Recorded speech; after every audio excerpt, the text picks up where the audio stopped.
Chapter 1. A Mad Move. Avery Quinn stood in front of the Peninsula Hotel in downtown Chicago, the neon glow from the large sign casting a fiery red sheen on the wig atop her head, blazing like a flame in the night. A light rain fell, tiny droplets pattering against the asphalt, reflecting the orange-yellow light from the skyscrapers around her. She gripped her small purse tightly, the rough fabric rubbing against her sweaty palms. Her heart pounded as if it might burst from her chest, each beat a warning that she was about to step into a mad decision she couldn't take back. Behind that luxurious revolving glass door, an extravagant wedding was about to begin, and Avery was set to turn it into chaos, all to save Mia, her best friend. Just a few hours earlier, Avery had been sitting in her tiny apartment in Logan Square, the blue light from her laptop screen illuminating her tired face. She was a freelance graphic designer, 27 years old, scraping by on odd jobs. Logos for startups, ad banners for local shops. But this week, a big client had canceled, leaving her with overdue rent and a bank account down to 3 digits. Her phone buzzed amid a pile of sketches and a cold coffee mug, the screen flashing Mia. Avery frowned. Mia rarely called at this hour, usually opting for playful texts like, "Your banners suck, but I still love you," or "Bring coffee, I'm down." But when Avery answered, no laughter came through, only choked sobs. "Avery, they're forcing me to marry Grayson Bradley this weekend. I don't love him. I love Jake. You have to crash the wedding. Help me escape." Avery stood under the rain, taking a deep breath, her trembling exhale blending with the damp air. Grayson Bradley, that name loomed like a specter in Chicago's business world. A powerful real estate mogul who owned a string of high-rises and lakeside mansions along Lake Michigan. He often appeared in Forbes with a cold smile and eyes sharp as knives. He was someone no one dared cross, a man who could ruin anyone's life with a snap of his fingers. Avery knew that, but she also knew Mia, the friend who'd sat with her through long, jobless nights when she'd cried into her desk over unpaid electric bills. Mia had once brought a cheap pizza, patted her shoulder, and said, "You'll get through this, Avery. I believe in you." Now Mia's family was forcing her to marry Grayson to settle her father's massive debt, a failed real estate deal that had landed them in the Bradley family's grip. If Avery did nothing, Mia would lose Jake, the poor musician with star-bright eyes who'd played her a homemade song on her 20th birthday. She pulled the red wig lower, the synthetic strands itching against her scalp. "I'm crazy," she muttered, her trembling hands adjusting the cheap green dress she'd bought from a thrift store in Wicker Park. The dress was tight at the waist but loose enough to stuff a small pillow inside, mimicking a pregnant belly. Financial pressure weighed on her, the latest contract cancellation, rent 3 days overdue, her landlord texting threats to evict her, but now wasn't the time to think about money. Avery glanced at her phone's clock. 7:45 p.m. The wedding started at 8. She stepped forward, her old sneakers scraping the wet sidewalk, each step dragging her deeper into a plan she wasn't sure she'd survive. She pushed through the revolving glass door, stepping into the hotel's opulent lobby with its glossy marble floors and a massive crystal chandelier hanging like an artificial moon. Soft violin music drifted from the grand ballroom ahead, mingling with the lively chatter of the elite crowd. Avery slipped past a group of white uniformed servers carrying trays of wine, trying to look natural despite the cold sweat trickling down her spine. A tall security guard near the ballroom door glanced at her, his hand resting on his radio. Avery quickly raised a hand to adjust her wig, hiding her panicked eyes. Mia had texted earlier. "I'll be in a white wedding dress. Jake's waiting in the parking lot out back. Yell something shocking? I'll run." Avery pushed open the ballroom doors, stepping into a space of breathtaking extravagance.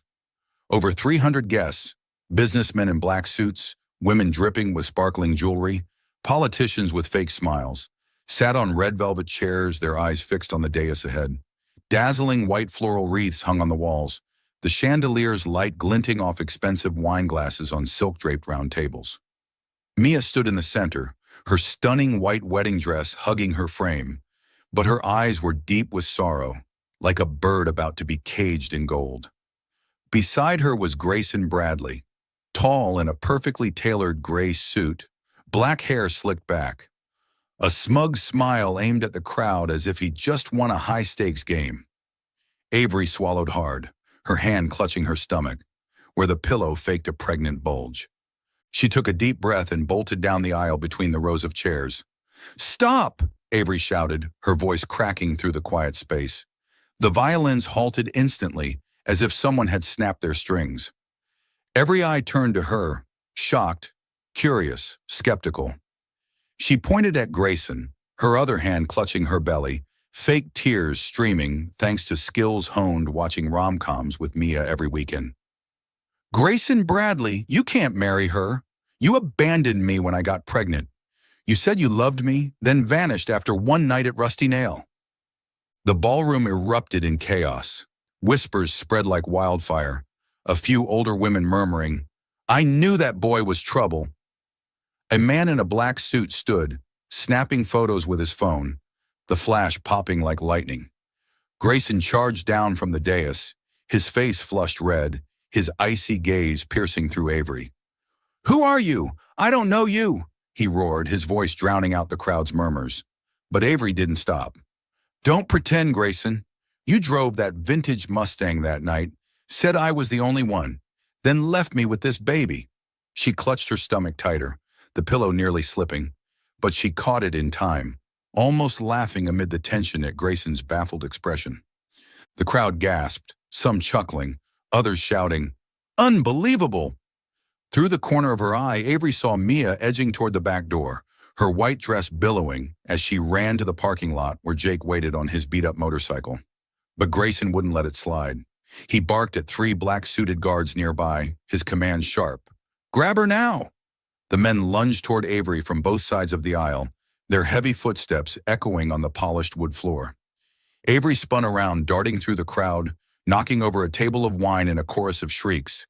Glasses shattered, red wine spilling like blood, slowing one guard's pursuit. Avery raced through the hotel hallway, her heart pounding wildly in her chest. She shoved open the emergency exit, hurtling down the metal stairs, her sneakers clanging against the steel in rhythm with the rain outside. A guard nearly grabbed her arm, but Avery leaped over the lower railing, landing on the concrete below with a gasp.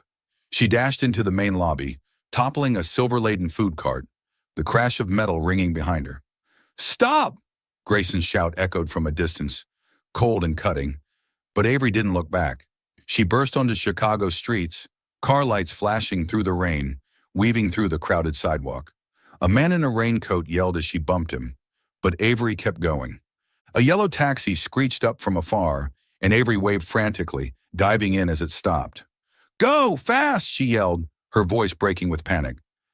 The driver, a middle-aged man with silver hair, glanced at her through the rearview mirror, his eyes curious but silent. He hit the gas, the car plunging into the bustling traffic on Michigan Avenue. Avery peered through the back window, spotting Grayson and 2 guards standing in the rain on the hotel sidewalk.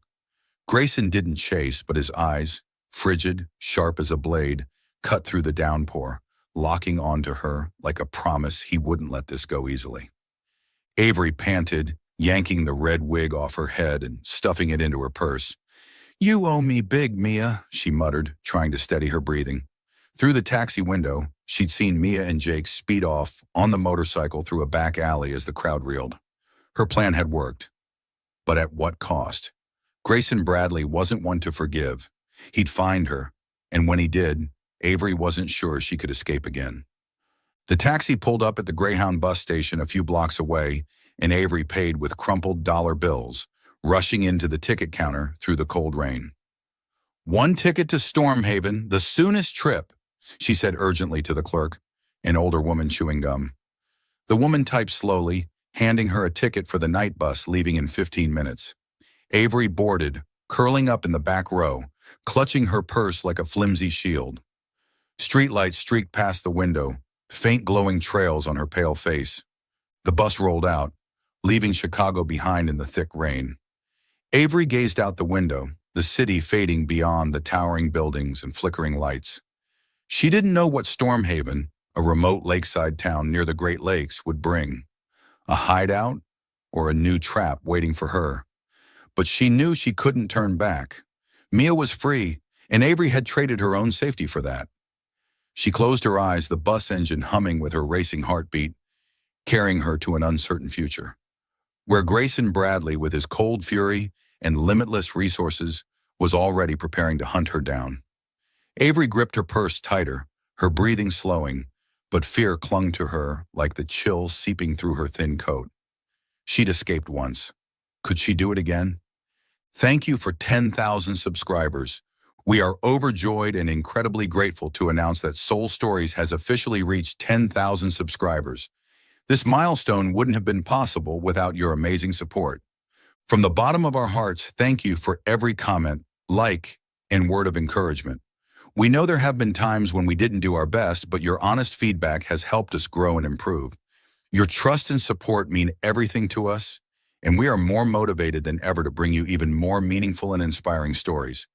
We promise to keep doing our best so we never let you down. Let's continue spreading love, joy, and positivity together. Wishing our beloved audience happiness, peace, and all the best in life. Don't forget to subscribe and stay with us on this journey. Chapter 2. The Pursuit. The Greyhound bus pulled into a small station in Storm Haven just as dawn broke, the faint light filtering through the thick fog rolling off the Great Lakes. Avery Quinn stepped off, her old sneakers crunching on the gravel road, her small cross-body bag heavy with a laptop and a few clothes hastily stuffed in the night before. She pulled the hood of her hoodie tight over her head, concealing her disheveled brown hair, and took a deep breath of the salty coastal air. Storm Haven, a remote lakeside town she'd only known from a few online travel articles, was where she hoped to hide from Grayson Bradley's wrath.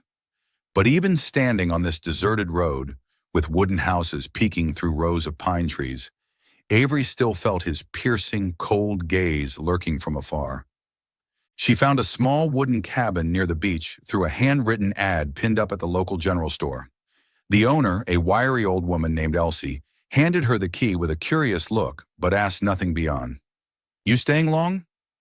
Avery replied curtly, "Not sure," and paid a month's rent with the last of her cash from the bus trip out of Chicago.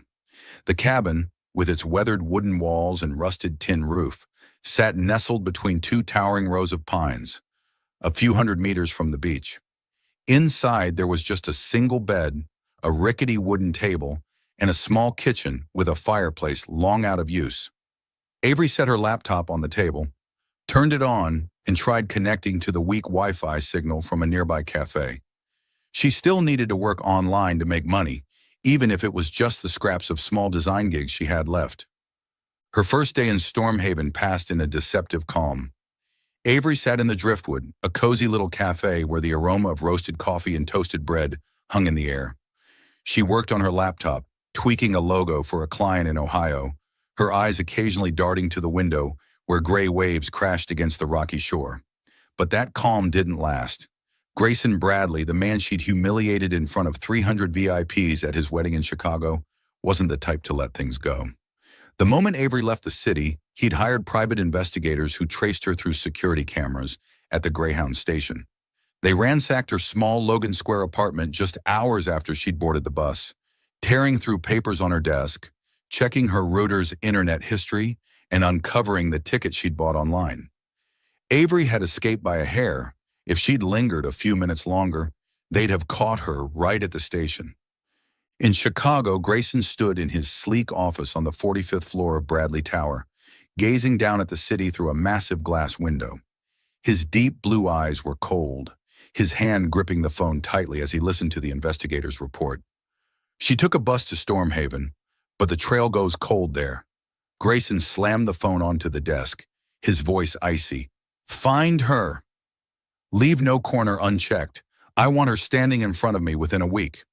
He couldn't let the wedding humiliation slide, not because of Mia, whom he didn't care to marry, but because Avery had tarnished the Bradley family's reputation in front of Chicago's elite. His father, a ruthless real estate tycoon, had summoned him to his office right after the ruin ceremony, roaring, "You let some brat destroy my plans? Find her and fix this now." Grayson had no choice. He had to make Avery pay. In Storm Haven, Avery tried to blend in to avoid notice. She wore a baggy hoodie, kept conversations short, speaking only to the cafe owner, a middle-aged woman named Marla, when ordering coffee. But on the third day, as Avery sat in her corner of the driftwood with her laptop, Marla approached, setting a black coffee on the table and whispering, "Heard anything? Someone's offering a reward for a red-haired girl around here. They say she caused big trouble in Chicago." Avery froze, her hand clutching the hot mug until it burned. She forced a laugh, her voice shaky. "Sounds like a movie, huh? Probably not real." But Marla's fleeting look of suspicion made Avery feel like the wooden floor beneath her was caving in. That night, Avery couldn't sleep. She sat by the cabin window, staring out at the pitch-black beach where waves growled under a dim moon. The wind whistled through cracks in the walls like a warning. Then she saw it, a figure standing near the pine trees a few dozen meters away, tall and broad in a black coat.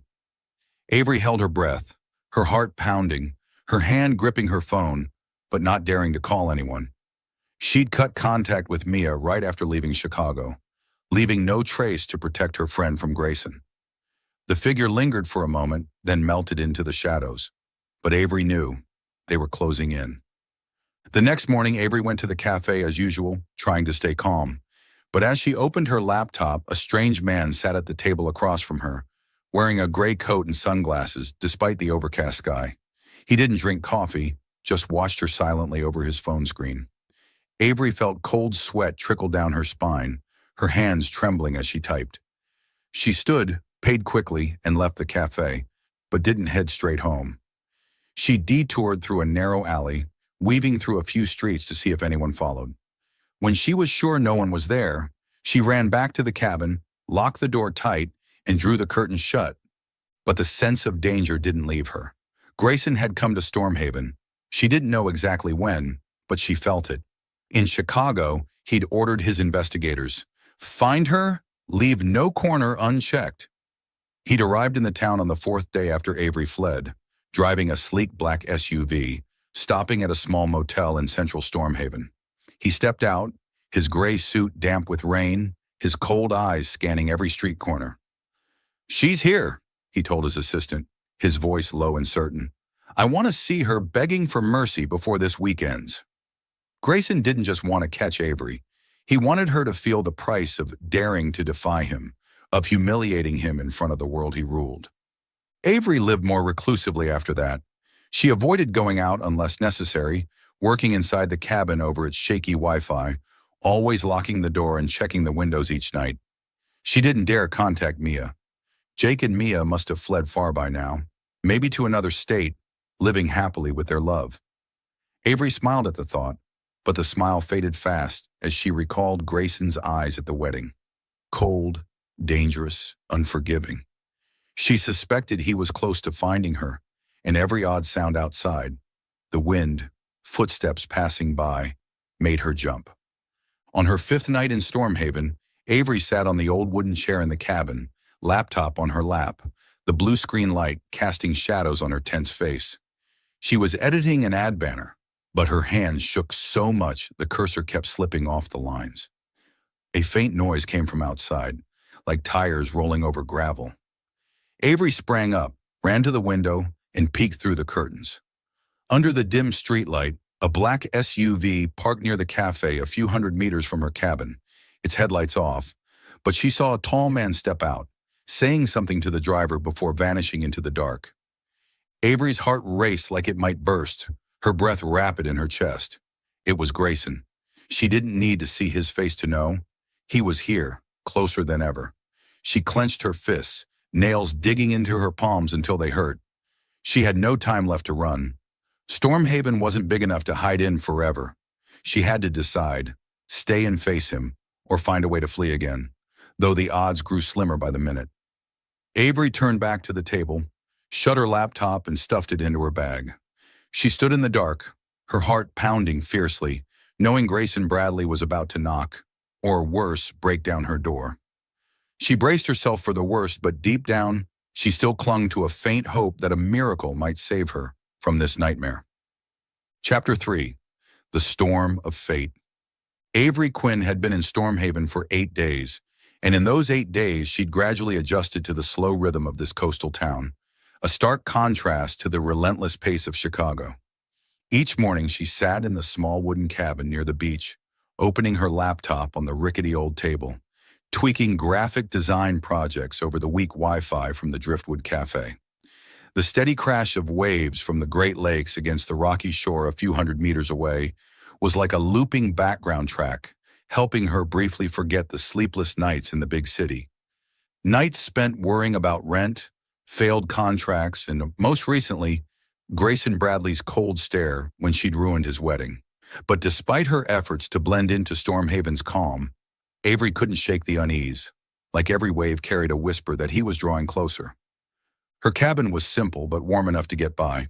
She only went out when necessary, buying groceries at Elsie's General Store or sitting at the Driftwood to send files to clients. She avoided too much conversation, always pulling her hoodie tight over her head, keeping her eyes down whenever she passed the rare fishermen or tourists on the gravel path home. But each night, as the dim light of the oil lamp in the cabin cast shadows on her tense face, Avery couldn't stop herself from peering out the window, checking for unfamiliar shapes beyond the pine trees.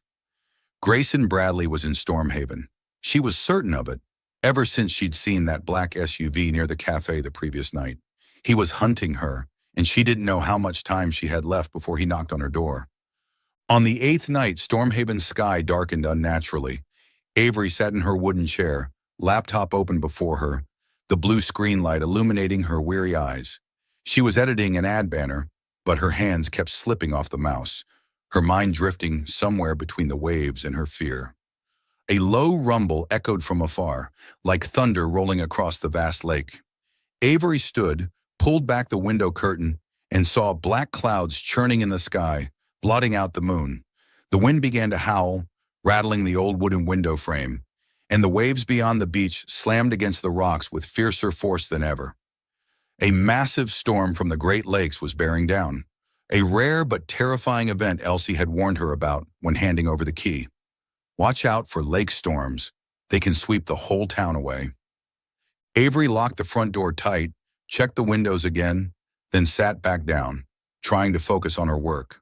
But the wind's roaring grew louder, drowning out her keystrokes.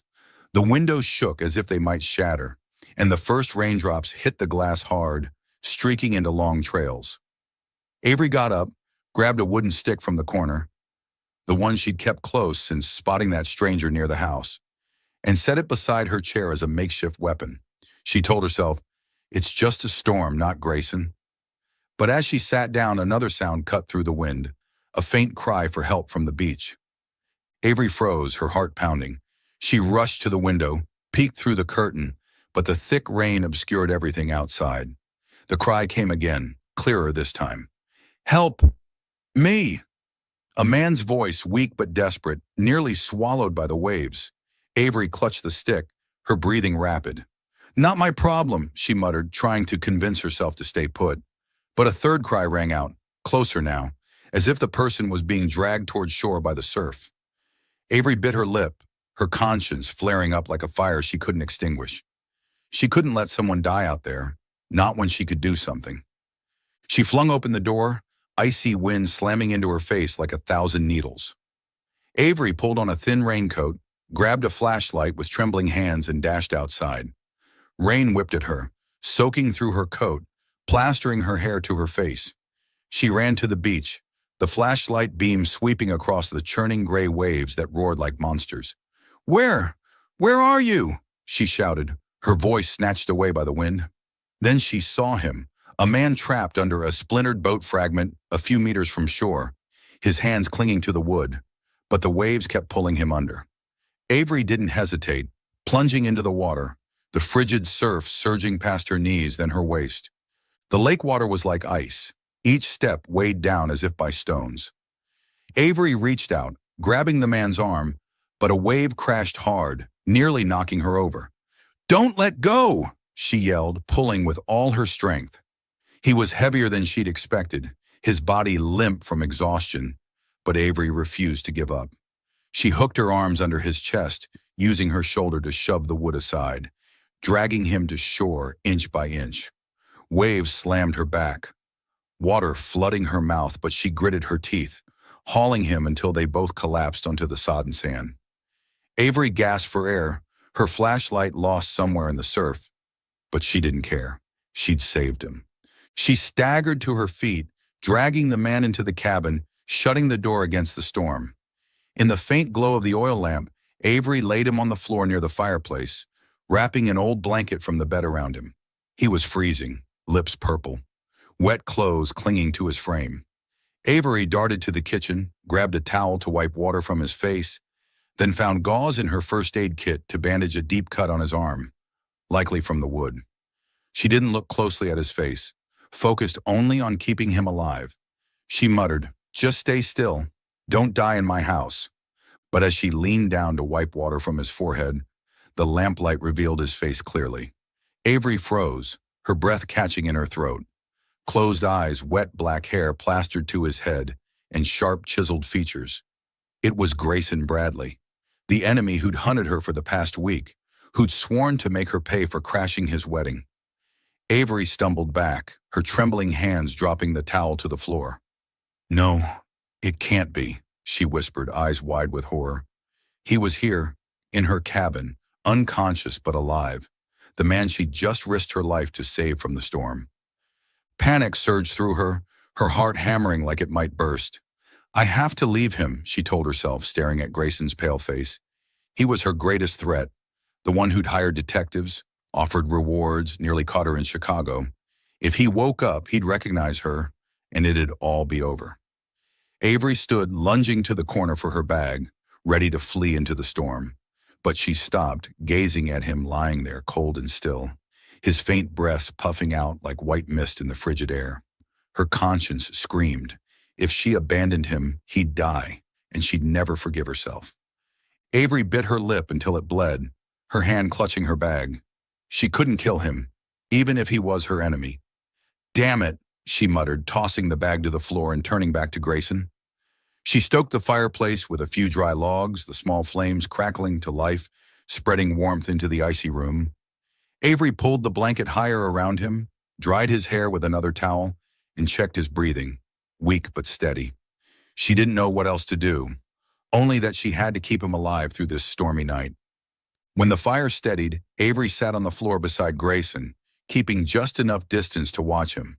She picked up the stick she'd kept as a weapon, gripping it tightly, her eyes fixed on his face. The flickering lamp cast light on Grayson's sharp features. High nose, thick brows, lips pressed tight even in unconsciousness. Avery shivered, not from the cold, but from the conflict raging inside her. She'd just saved her enemy, the man who, if he woke, might grab her, drag her back to Chicago, and destroy her life as he'd promised. Yet she also wanted him to live so she could escape him again before he opened his eyes. The storm roared outside, wind battering the windows as if trying to tear the cabin apart. Avery sat there, stick in hand, her gaze locked on Grayson. Every cough he let out, every faint breath, made her flinch. She dreaded him waking up right then, yet prayed he'd survive the night. Not for his sake, but because she didn't want the guilt of letting him die, even if he was her most dangerous foe. Avery whispered into the darkness, "Live, then let me escape you." But deep down, she knew this night would change everything, and she couldn't predict what awaited her when the storm finally broke. Chapter 4. The Long Night and the Truth. The small wooden cabin in Stormhaven trembled under the roar of the lake storm, the wind whistling through cracks in the walls like the howl of a wounded beast. Avery Quinn sat huddled on the wooden floor by the fireplace, her hand gripping the stick she'd picked up from the corner. Her eyes fixed on Grayson Bradley, the man she'd just risked her life to save from the raging waves of the Great Lakes. The flickering fire cast light on his pale face, his wet black hair plastered to his forehead, his eyes shut tight as if lost in a deep trance. He lay motionless under the old blanket Avery had wrapped around him, his faint breath puffing out in white wisps in the frigid air. But even unconscious, Avery didn't dare relax.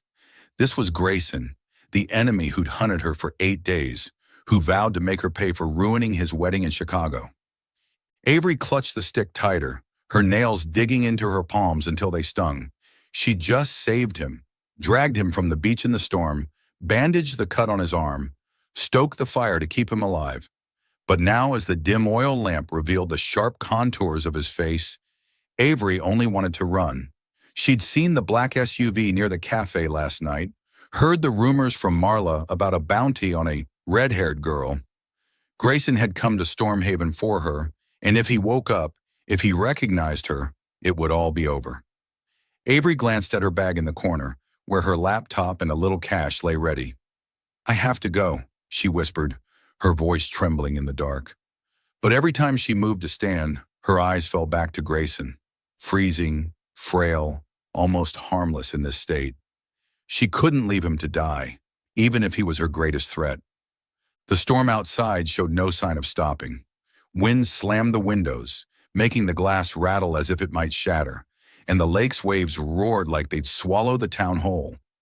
Avery sat there, stick in hand, her breathing rapid, her gaze never leaving Grayson. Then he stirred. A weak cough escaped his throat, startling Avery to her feet. She lunged for the door, her hand brushing the latch, ready to flee into the storm to escape him. But before she could open it, a hoarse voice rasped behind her. "Don't go! I won't hurt you!" Avery spun around, her heart pounding. Grayson had opened his eyes, their deep blue clouded with exhaustion, peering at her through the fire's flickering light. He tried to sit up, but his weakened body collapsed back to the floor, his hand clutching the blanket like a drowning man grasping a lifeline. Avery stood still, the stick trembling in her grip, her eyes darting between him and the door. "You—" Grayson coughed, his voice faint but carrying a clear recognition. "You're the one from the wedding, the red-haired girl." Avery stiffened, her breath catching in her throat. He'd recognized her. There was no way out now. She raised the stick, her voice shaky but trying to sound threatening.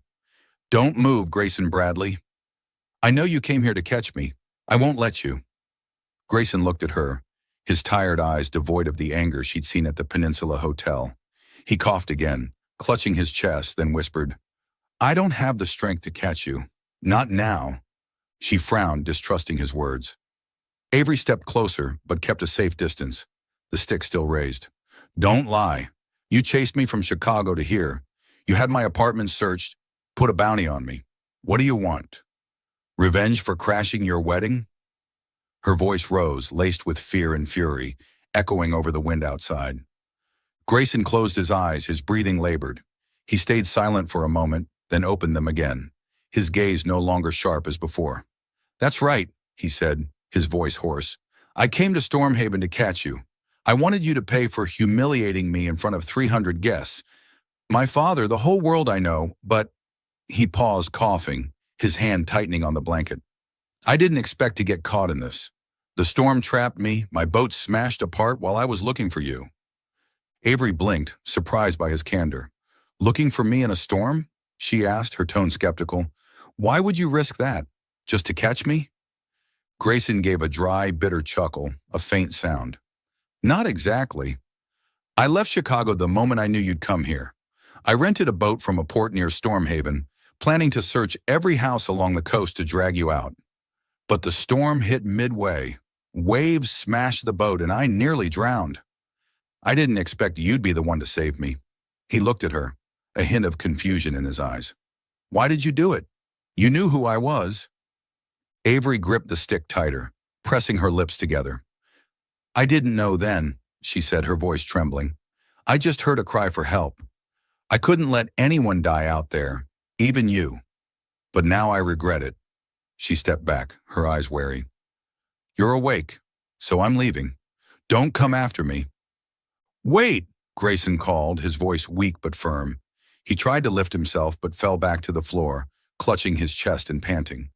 "You don't have to run. I won't hurt you. Not after this." Avery paused, her eyes narrowing with suspicion. "Why should I believe you? You did everything to catch me. Hired detectives, offered rewards, drove me out of Chicago. You wanted revenge, and now you've got your chance. Why wouldn't I think you're tricking me?" Grayson sighed, his head resting against the wooden floor, his gaze drifting to the storm-shaken ceiling. "Because I don't have a reason to hate you anymore," he said, his voice lowering. "You're right. I hunted you for that humiliation. My father forced me to marry Mia to solidify the family's power, a marriage contract with the Golan family to expand our real estate empire. When you wrecked the wedding, I lost everything, my reputation, my place in the company, my father's trust. He called me a failure, said I wasn't fit to be his heir. He stopped coughing, then continued. I blamed you, wanted you to pay to prove I could still control things. But this storm, it made me think again. Avery frowned, the stick in her hand dipping slightly. Think about what? She asked, her tone still guarded. Grayson looked at her, his eyes weary but sincere. That I was trapped too, just like Mia. My father gave me no choice. Marry her or lose everything. I didn't love Mia, didn't want that marriage, but I didn't have the guts to defy him. You did what I couldn't, broke that cage, even if it was for someone else. He gave a dry chuckle. I was mad at you because you dared to, and I didn't. Avery fell silent, his words cutting into her thoughts like a blade. She remembered Mia's desolate eyes in that wedding dress, her desperate voice over the phone. She'd crashed the wedding for Mia, for their friendship, to keep the light in Mia's eyes from dying out in Grayson's golden cage. But now hearing him, Avery realized Grayson was a caged bird too, his prison forged from money and power. She stepped back, sank into the chair, the stick still in her hand but no longer raised. Then why chase me? She asked, her voice quieter. If you didn't want to marry Mia, why not leave me alone? Grayson closed his eyes, his breathing steadying.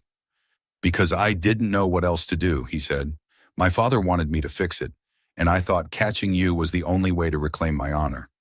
But when the boat broke, when I was pulled under, I didn't think about him or honor anymore. I just wanted to live, and you saved me. He opened his eyes, looking at her with an unreadable expression. I don't know why you did it, but I know I don't want to catch you anymore. Avery bit her lip, her gaze flickering between Grayson and the door. I don't believe you, she said, her voice firm. You're saying this because you're weak now. When you're strong again, you'll call someone to grab me. I'm not stupid. Grayson smiled faintly, a weak sound without malice. You're smarter than I thought, he said. But I don't have the strength to call anyone, and if I wanted to catch you, I wouldn't be lying here talking like this. He coughed, clutching his chest, his face contorting in pain. The storm made me reflect, Avery. I don't want to live like my father anymore. Hunting, controlling, avenging. I'm tired. Avery went quiet, Grayson's words echoing in her mind. She thought of Mia, forced into a gilded cage by her family's money and power. She recalled Grayson's eyes at the wedding, cold but now in the firelight, they held a sadness she hadn't expected. Avery set the stick on the floor, still within reach. I crashed the wedding for Mia, she said, her voice soft but steady. She's my best friend. She loves Jake, and I couldn't let her be trapped in a marriage with you. I wasn't afraid of you then, but when you chased me, I was so scared I couldn't sleep. Grayson looked at her, silent for a long moment. I'm sorry, he said, his voice low and sincere. I didn't know about Mia. I didn't care enough to know. I was just following my father's orders, but now I understand why you did it, and I regret chasing you. Avery frowned, her eyes skeptical. Do you really regret it? Or are you just saying that so I'll stay and look after you through this night? Grayson gave a dry chuckle. You don't trust me, I get it, but I promise I won't hurt you. Not after this. He closed his eyes, his breathing heavy. You can leave when the storm's over. I won't stop you. Avery stared at him, her heart a tangled mess. She didn't trust him, not fully. Grayson Bradley was her enemy, the one who'd driven her from Chicago, kept her in fear for 8 days. But he was also the man she'd saved, a man frail, near death. No longer the powerful figure she'd known. She stood, walked to the corner to grab her bag, deciding she'd flee when the storm broke at dawn. But as she turned back, seeing Grayson lying there, freezing and still amid the howling storm, she couldn't bring herself to abandon him just yet. She set the bag down, returned to the chair, her hand still on the stick, her eyes fixed on him. Live through this night, she whispered. Then I'll escape you. But deep down, she knew this long night would change everything. and she couldn't predict what would come when the first light pierced through the storm. If you were Avery, would you save Grayson? Please leave a comment below to let me know your choice, and don't forget to subscribe to our channel. Chapter 5. From Enmity to Closeness. The lake storm from the Great Lakes refused to relent, as if determined to trap Avery Quinn and Grayson Bradley in the small wooden cabin in Stormhaven for days more. The long night after Grayson woke up, Avery had sat curled in her chair, gripping the wooden stick, her eyes never leaving him until the gray dawn light slipped through the cracks in the window. The wind still howled outside, the waves still crashed fiercely against the rocky shore, and Avery knew she couldn't escape, not yet. Grayson, though awake, remained as frail as a dried leaf after a downpour, lying under the old blanket by the fireplace, his breathing steady but weary. He'd promised not to harm her, but Avery didn't believe him, not fully. Yet she couldn't bring herself to abandon him in this storm, even though he was the enemy who'd hunted her from Chicago to here. The next morning, Avery stood in the small kitchen corner, her hand wielding an old knife to cut a fresh fish she'd bought from Elsie before the storm hit. She tossed the fish into a pot of boiling water on the fireplace, adding a pinch of salt and a few wild herbs growing near the cabin, making a simple soup. The smell of fish mingled with wood smoke filled the room, overpowering the damp chill of the storm. Avery glanced at Grayson, seeing him sit up, leaning against the wall, his deep blue eyes watching her with a mix of curiosity and fatigue. "You don't have to do that," he said, his voice hoarse but clearer than the night before. "I won't starve to death." Avery shrugged, keeping her distance as she set the bowl of soup on the floor near him, not coming closer than necessary. "I'm not doing it for you," she replied, her tone cold. "I'm doing it because I don't want the guilt of letting you die in my house. Eat it, then fend for yourself when you're strong again." She turned back to the kitchen corner, sat in her chair, her hand still clutching the stick like an invisible shield between them.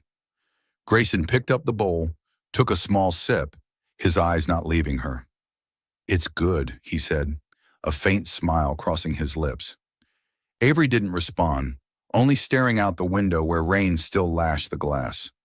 The storm stretched into the second day, then the third, forcing Avery and Grayson to coexist in the cramped space of the cabin.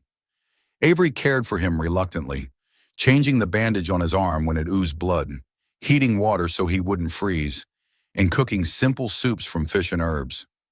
But she always kept her distance, speaking only in short commands. "Stay still, eat, don't die." Grayson, though weak, began to recover thanks to her care. He no longer lay motionless, starting to help with small tasks, like when he noticed the window rattling in the wind. He stood, took an old plank from the corner, and nailed it in place, though his hands still trembled and each hammer blow was slow. Avery watched him work, her eyes wary, but she didn't stop him. On the fourth day, as the rain briefly eased, Grayson stepped out to the beach with the old fishing rod Avery had found in the cabin. He returned with 2 small fish, setting them on the kitchen table without a word. Avery frowned but silently cooked them into soup, this time adding a bit of seasoning from her own supplies. "I don't need you to do that," she said, her voice stiff as she placed the bowl in front of him. Grayson shrugged, that faint smile reappearing. "I don't like owing anyone," he replied, taking a sip of the soup. "Consider it payment for the days you didn't let me die." Avery turned away, unwilling to admit that his actions made her see him less as the cold, ruthless enemy who'd once hunted her. Gradually, through those reluctant days together, Avery began to realize Grayson wasn't entirely the man she thought. He didn't issue orders, didn't threaten, didn't exude the authority she'd seen in Chicago. He quietly took on small chores, fixing the window, fishing, stoking the fire when she was tired, as if trying to prove something. One afternoon, as Avery sat in her chair with her laptop, editing a logo, Grayson sat by the fireplace, staring into the crackling flames. He spoke up unexpectedly. "I once wanted to leave my family, live free by the sea like this." Avery stopped typing, glancing at him, her eyes skeptical. "Why didn't you?" she asked, her tone flat. Grayson sighed, his gaze distant. "Because my father wouldn't allow it. He built the Bradley empire with money and power, and I was the tool to expand it. I had no choice. Marry Mia, inherit the company, or lose everything. I wanted to escape, but I didn't have the courage. He gave a dry chuckle. You did that, ran from Chicago, something I never dared. Avery stayed silent, his words striking a deep chord within her. She set her laptop down, looking at him through the firelight. I didn't run because I wanted to, she said, her voice low but firm. I ran because you chased me. I loved designing, freelancing in Chicago, even though it wasn't easy. But I was lonely, no family, no one but Mia. When she begged me, I had to help her escape your golden cage. I don't regret it, even if you scared me half to death. Grayson looked at her, a flicker of surprise in his eyes. You were lonely in Chicago? He asked, his voice softer. Avery nodded, her hand unconsciously clutching the edge of her hoodie. I lived alone, worked alone. Mia was the only one who cared about me. When she needed me, I couldn't say no. Grayson fell silent, then said quietly, I was lonely too. In Chicago, I had everything, money, power, but no one was really there for me. My father only saw me as a tool, not a son. The distance between them seemed to shrink with each word. In the days that followed, Avery and Grayson began to share more. Not because they wanted to, but because the storm forced them to face each other. Once, as Avery wiped the rain-fogged window, her hand brushed Grayson's when he handed her a dry rag. They both flinched, but neither pulled away immediately. Their eyes met for a moment, and Avery felt a strange warmth ripple down her spine. She turned away quickly, her heart racing, telling herself it was just a foolish reaction. On the sixth night, rain fell heavily again, the wind shrieking through the roof as if to tear it off. Avery sat by the fireplace, Grayson standing near the window, gazing out at the pitch-black beach. He suddenly turned, stepping close to her, his eyes deep. Avery, he said, his voice warm and low. I was wrong to hunt you. I didn't know who you were, why you did it. I just wanted to prove I wasn't a failure. But now I see, you're not my enemy. I regret it. Avery looked at him, her heart a jumble. Why should I believe you? She asked, her voice trembling. You drove me out of Chicago, made me live in fear. Now you say you regret it, but when the storm clears, you'll call someone to grab me, right? Grayson shook his head, stepping closer, so close Avery could feel his warm breath. No, he said, I'm done. If you give me a chance, I'll make it right. I don't want you to run anymore. Before Avery could react, Grayson leaned down, his lips brushing hers lightly. A gentle kiss, unlike the enmity she'd once seen in him. Avery froze, her breath catching, but the warmth from his kiss spread through her, like the fire flaring in the hearth.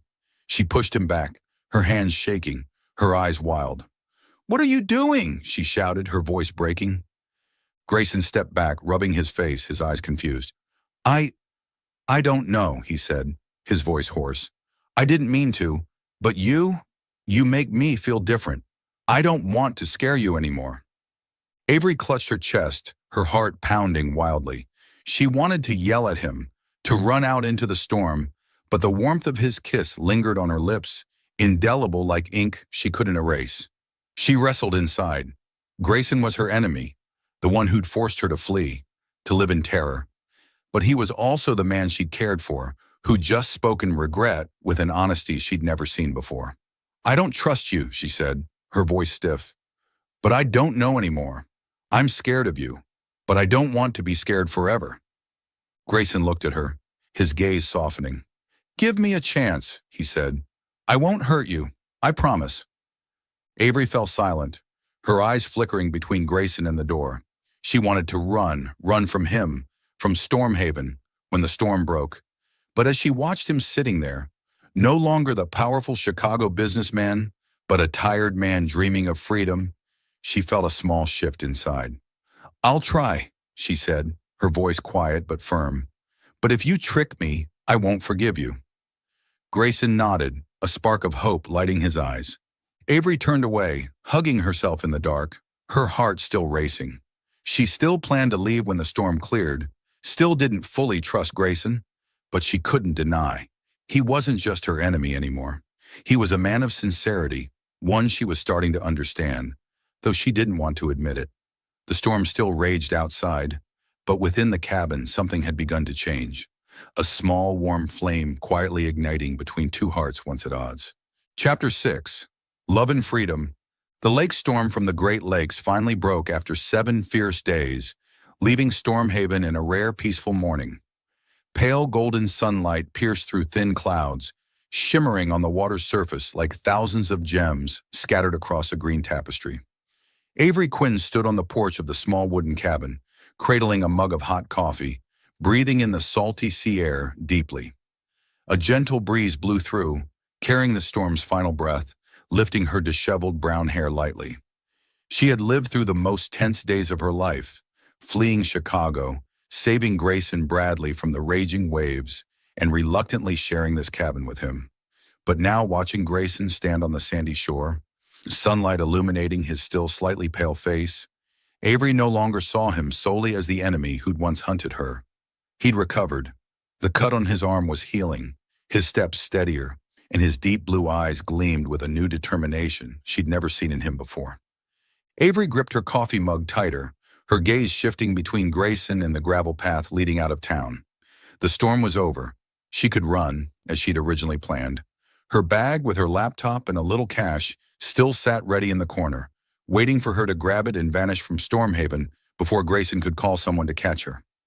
But he didn't leave, though he was strong enough to stand.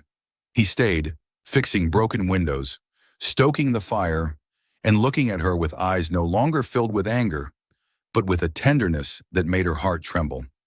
Avery turned back inside, set the mug on the table, trying to suppress the strange warmth creeping into her chest, a feeling she didn't want to acknowledge after his unexpected kiss a few nights ago. Grayson followed her in, carrying a large cloth bag, setting it on the wooden table with a soft thud. "I got this for you," he said, his voice low but tinged with excitement. Avery frowned, opened the bag, and was surprised to see a modern printer, the kind she'd dreamed of using to print design drafts back in Chicago. "I bought it at Elsie's store this morning," Grayson continued, rubbing the back of his neck, his eyes flickering with a hint of shyness.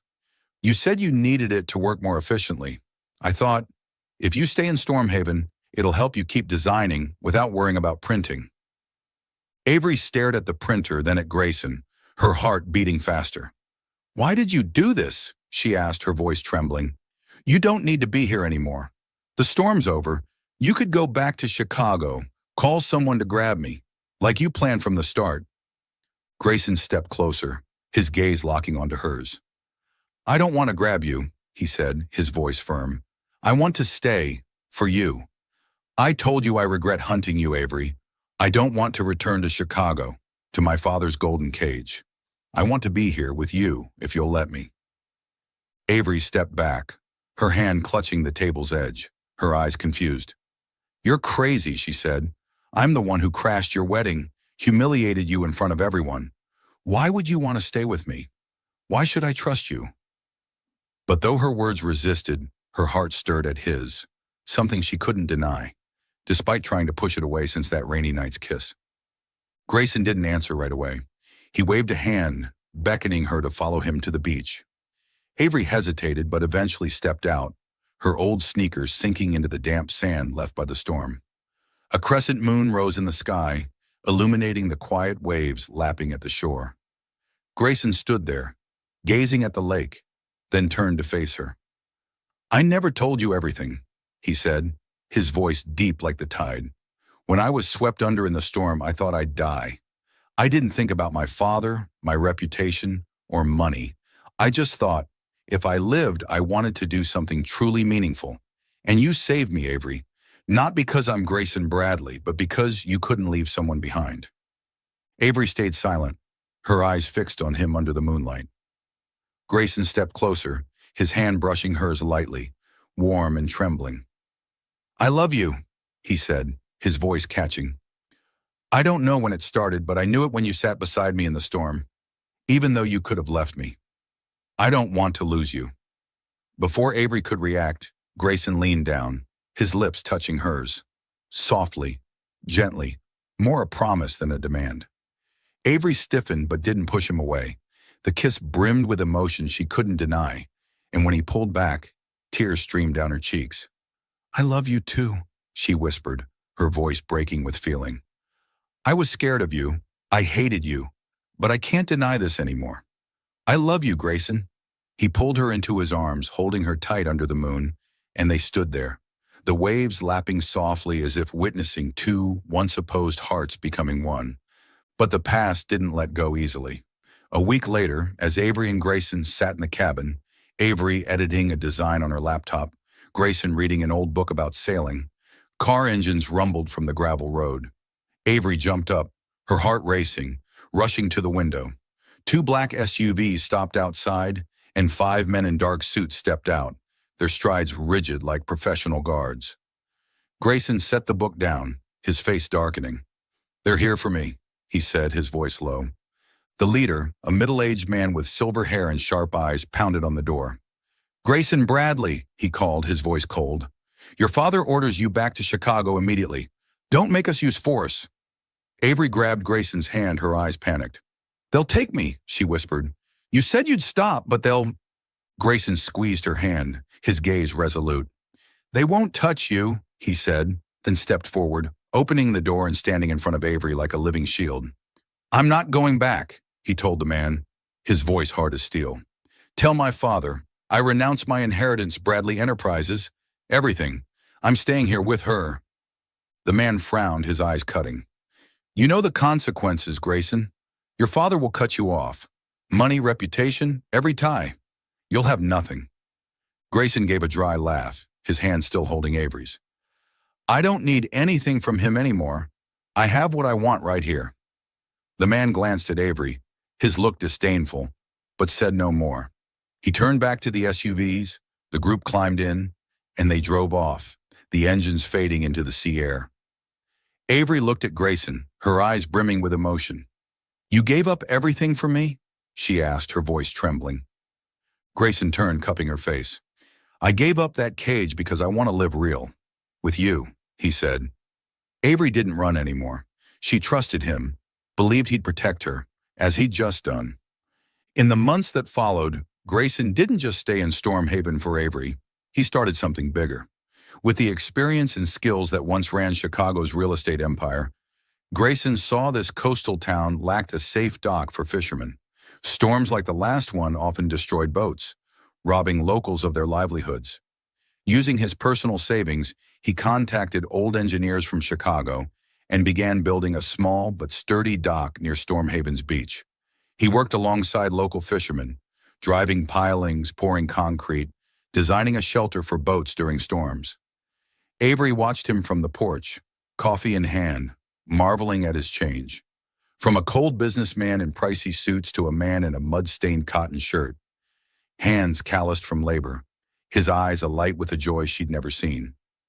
Grayson didn't stop at the dock. He formed a small rescue team with a few young fishermen. He bought an old boat from a nearby port, naming it Blue Horizon, and fixed it up for emergencies.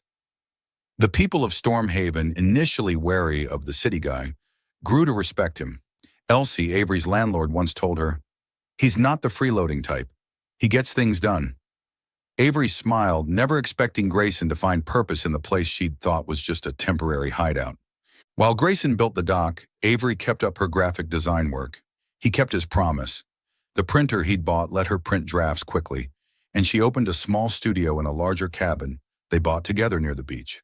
Storm Designs became where Avery worked with online clients, crafting logos and banners for local businesses, even signs for Grayson's dock. They lived simply, the sound of waves their life's soundtrack, and each day, Avery felt their love deepen through small moments.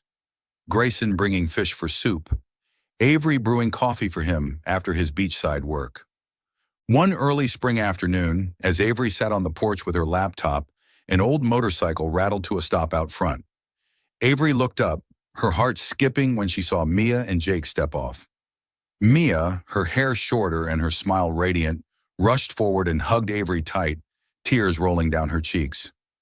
"Avery, we've been looking for you forever," Mia said, her voice choked. "Thank you for saving me from Grayson, from that cage. Without you, I don't know where I'd be."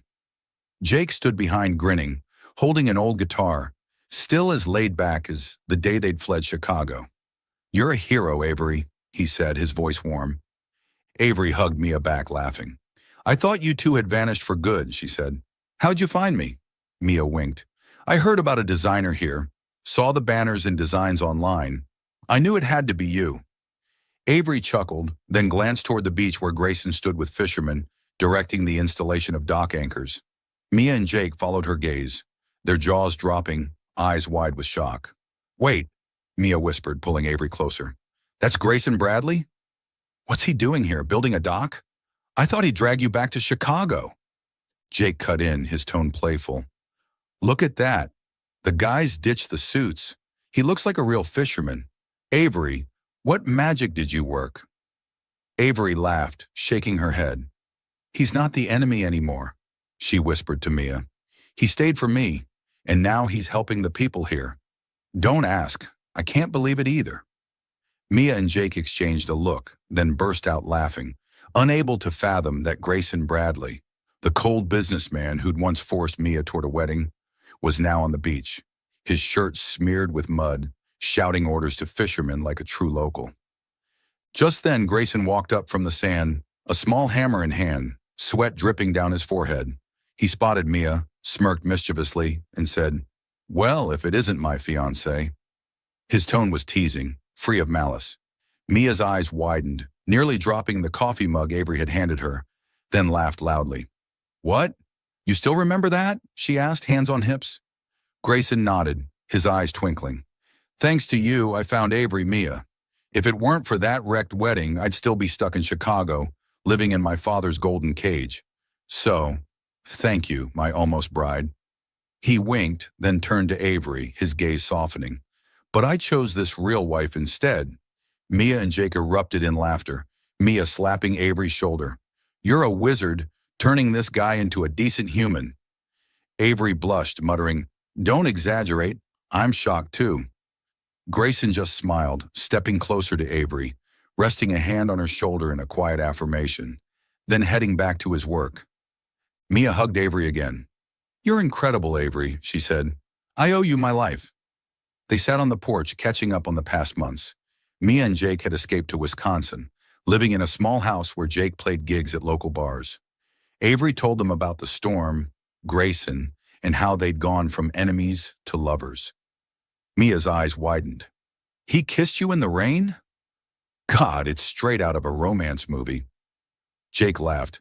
"If I'd known he was this good, I'd have let him marry Mia." Avery punched his arm lightly, the three of them laughing, their voices blending with the waves. Time passed, and Avery and Grayson grew closer. A year later, Avery gave birth to a boy named Storm, a tribute to the tempest that had reshaped their lives. He had Grayson's blue eyes and Avery's bright smile, growing up in the beachside cabin, playing in the sand, and listening to the waves daily. Grayson taught Storm to fish. Avery taught him to draw his first designs with colored pencils. Storm designs flourished, not just Avery's studio, but a shared space where she and Grayson worked together. He drafting technical plans for the dock, she turning them into striking signs. One fall evening, as the sunset painted the Great Lakes gold, Grayson led Avery to the beach near the dock he'd built for Stormhaven. The breeze tousled her brown hair, and she laughed as Grayson pretended to fumble with a rope, as if still working. "What are you up to, fixing the boat again?" she teased, hands on hips. But when she turned, Grayson was on one knee in the sand, holding a small silver ring, not a lavish diamond, but a handmade piece from a local smith, etched with G and A intertwined like waves. Avery froze, eyes wide, hand over her mouth as Grayson looked up, his deep blue eyes blazing in the dusk. "Avery Quinn," he said, his voice low but trembling. "I once thought I had it all. Money, power, prestige. But I never truly lived until I met you. You saved me from the storm, not just out there, but inside me. I was wrong to hunt you, but because of that, I found you, the one I want to spend my life with. Will you marry me?" Avery stood silent, tears streaming down her cheeks, not from fear, but from a joy she'd never dared imagine. She nodded, her voice choked. "Yes, Grayson." I will. He slipped the ring onto her finger, stood and pulled her into a tight embrace, their lips meeting in a deep kiss amid the soft lapping of waves, as if the sea itself blessed them. Their wedding came a month later, not in a grand hotel like the ruined one in Chicago, but on Stormhaven's beach, a small, simple, warm ceremony. Avery wore a plain white dress, no veil, her hair tied loosely to dance in the sea breeze. Grayson stood beside her in a white shirt and jeans, no suit, no tie, a free version of himself she adored. Only a few attended, Mia and Jake, Elsie, Marla from the Driftwood, and some fishermen who'd worked with Grayson on the dock. A small wooden table held bread, Avery baked, and hot coffee from Marla's shop.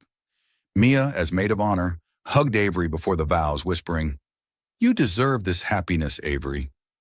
Jake played his guitar, a self-written song about love, weathering storms, sweetening the air. Elsie, the eldest there, officiated. "Grayson Bradley, do you promise to love and protect Avery Quinn for life?" she asked, her aged voice quavering but warm. Grayson held Avery's hand, his eyes shining. "I promise, forever." Elsie turned to Avery. "And you, Avery, do you promise to stand by Grayson through hardship or joy?" Avery smiled, her eyes glistening. "I promise, even if he's a lovable idiot." Laughter rippled through the small crowd, and when Elsie declared, "I pronounce you husband and wife," Grayson pulled Avery into a deep, sweet kiss, tasting of the coffee she brewed him each morning. Mia clapped, shouting, "Kiss her again!" making Avery blush and shove Grayson playfully amid everyone's laughter. After the guests left, Avery and Grayson stayed on the sand, hand in hand, watching the sun sink below the lake. Storm, their 1-year-old son, slept peacefully in his stroller beside them, his chubby cheeks pink in the twilight.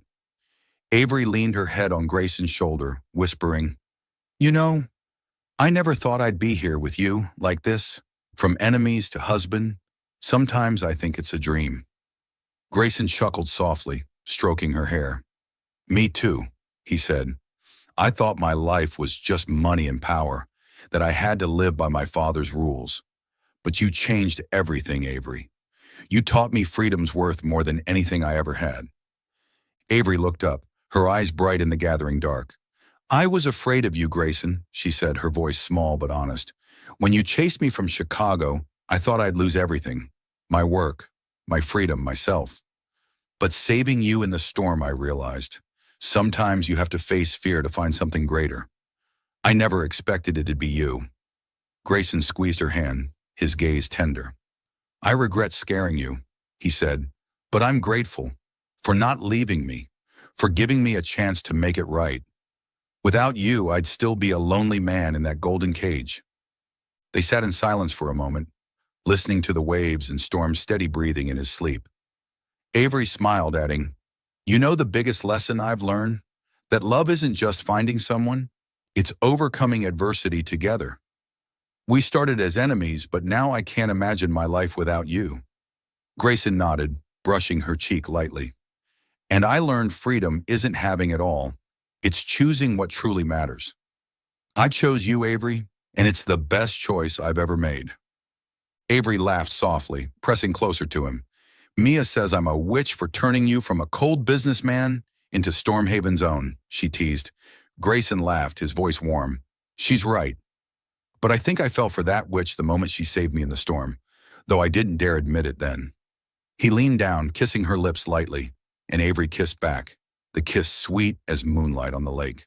They sat there, hands clasped, watching blue horizon, the boat Grayson had nearly died on, drift far across the water, a symbol of their journey from enmity to love. Storm stirred in his stroller, letting out a soft whimper, drawing Avery and Grayson's eyes to their son. "This little guy will grow up with the sea and our love," Avery said, her voice gentle. Grayson nodded, pride in his eyes. "And he'll know his parents were once enemies, but love won out," he said.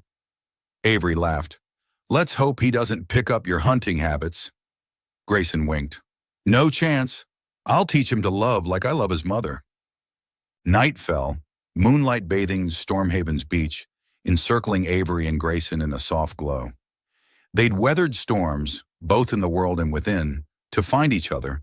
And their greatest lesson was this: true love isn't just fate, it's choice, sacrifice, and trust, building a free, meaningful life together. Thank you for following this heartfelt story of Soul Stories channel. Share your thoughts about the story in the comments below. If you believe that true love can withstand all trials and sometimes begins in the simplest of ways, don't forget to hit the like button and share this story with your friends. To never miss out on touching and meaningful stories, subscribe to our channel and help us spread messages of love and warmth to everyone.